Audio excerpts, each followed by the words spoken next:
Yo, what's up? And shout out to the owner kay Boss Chris Binaliraw. And sa kanya tong si Kiki Audio na CS20 Violet. And naisipan ko lang mag-vlog, especially uh, request ni Boss din. And wala naman akong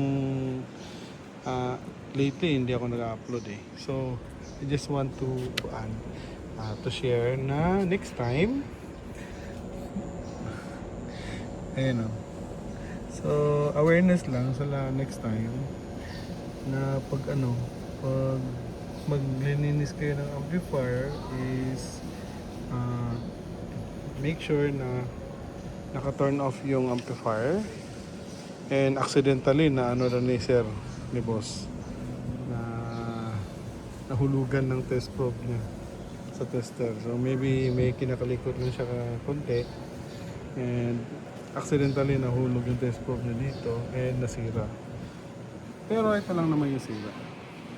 Ayan, isang MOSFET, fuse, and nesa.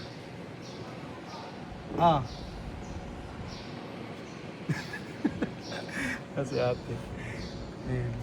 Yan, ito lang. Isang MOSFET, isang NGW na 0302 at 0821. Yan ba yun? Nakalimutan ko. Ayan, okay. Anyway. So, yan. Next time, careful lang. I guess naglilinis lang siya dito. That's it, guys. So, as you can see, all goods. All goods. Okay.